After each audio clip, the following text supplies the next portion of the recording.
जिस प्रकार बहती हुई हवा पर काबू पाना असंभव है, इसी प्रकार इस चंचल मन को अपने अधीन करना अति दुष्कर काम है। हे अर्जुन, तुम्हारा यह कहना सत्य है कि मन अति चंचल है। उसे अपने वश में करना बहुत मुश्किल है। मुश्किल है जनार्दन, असंभव है। नहीं अर्जुन, मुश्किल अवश्य है, परंतु असंभव नहीं है। तुम्हारा कहना है कि मन को वश में करने का कोई तरीका, कोई साधन भी है? अवश्य है।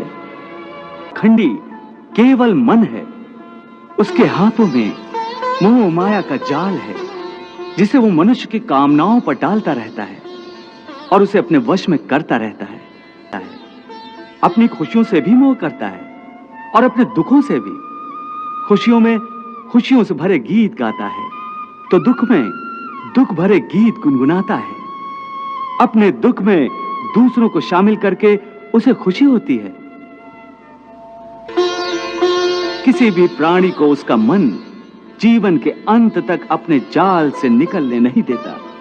रस्सी में बांधकर उसे तरह तरह के नाच नचवाता रहता है। वो जीव को इतनी फुर्सत भी नहीं देता कि वो अपने अंतर में झांक कर अपनी आत्मा को पहचाने और आत्मा के अंदर जिस परमात्मा का प्रकाश है, उस परमात्मा का साक्षात्कार करे।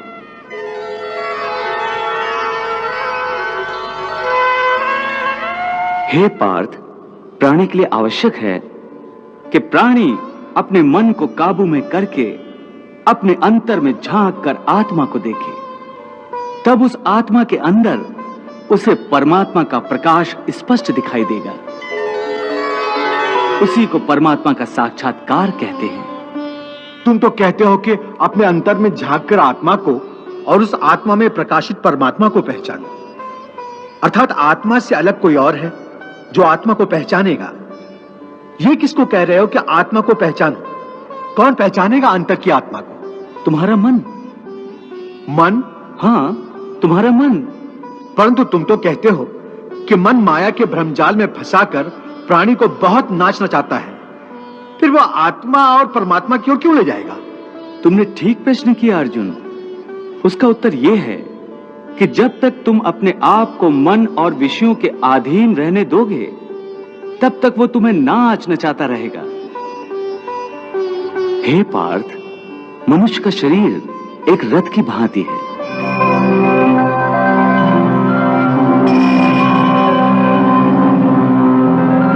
उस रथ के जो घोड़े हैं, उन्हें मनुष्य की इंद्रियां समझो, जैसे आंख, नाक,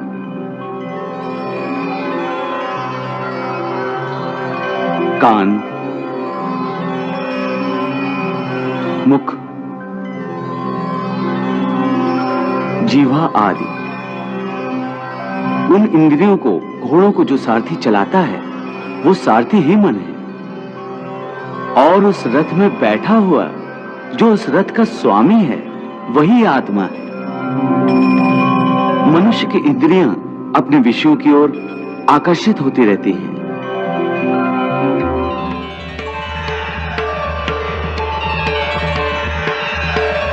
और उसका मन इंद्रियों को उनके विषयों की ओर ही दौड़ाता रहता है।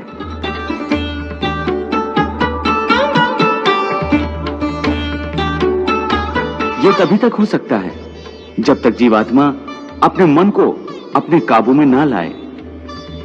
जब तक मन काबू में नहीं आएगा, वो इंद्रियों को उनके विषयों की ओर ही दौड़ाता रहेगा। विषय उनको बुलाते हैं, इंद्रियां उनकी तरफ भागती हैं और मन जीवात्मा की परवाह किए बगैर रथ को उस ओर लिए जाता है। परंतु जब तुम स्वयं मन के अधीन न रहकर मन को अपने अधीन कर लोगे, तो वही मन एक अच्छे सारथी की तरह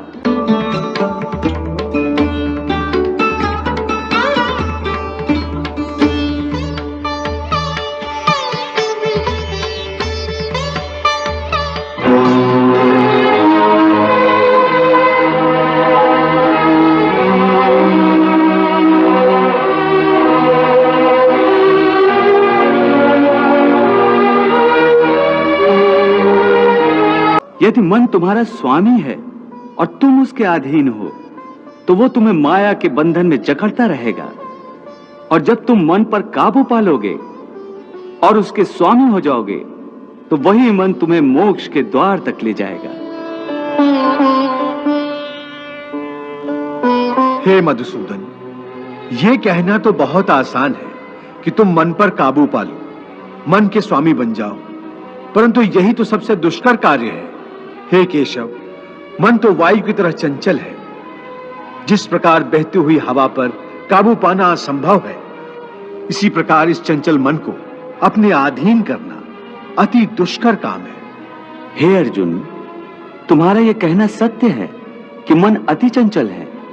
उसे अपने वश में करना बहुत मुश्किल है। मुश्किल है जनार्दन, असंभव है। नहीं अर्जुन, मुश्किल अवश्य है, परंतु असंभव नहीं है। तुम्हारा कहना है कि मन को वश में करने का कोई तरीका, कोई साधन भी है? अवश्य है। क्या है वो तरीका? असंशयम महाबाहो मनो दुर्निग्रहम चलम अभ्यासेन तु कौन्ते वैराग्येण च गृह्यते। अर्थात मन को वश में करने के लिए उस पर 2 तलवारों से प्रहार करना पड़ता है। एक तलवार अभ्यास की एक काम पर लगा दो, वो वहां से भागेगा, उसे पकड़ कर लाओ, वो फिर भागेगा, उसे फिर पकड़ो। ऐसा बार बार करना पड़ेगा।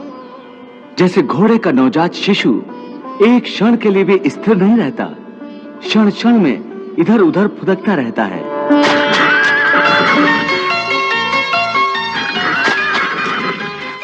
उसी प्रकार मन भी क्षण क्षण में इधर उधर फुदकता रहता है।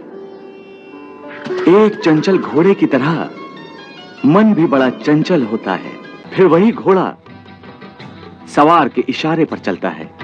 उसी प्रकार मन को भी नियंत्रण की रस्सी में बांधकर बार बार अपने रास्ते पर लाया जाता है, तो अंत में वो अपने स्वामी का कहना मानना शुरू कर देता है। इसी को कहते हैं अभ्यास की तलवार चलाना। जब अभ्यास की तलवार से ही मन ठीक रास्ते पर आ जाए, फिर वह दूसरी वैरागी की तलवार की क्या आवश्यकता है? उसकी आवश्यकता इसलिए है कि एक बार ठीक रास्ते पर आ जाने के बाद मन फिर से उल्टे रास्ते पर न चला जाए, क्योंकि उल्टे रास्ते पर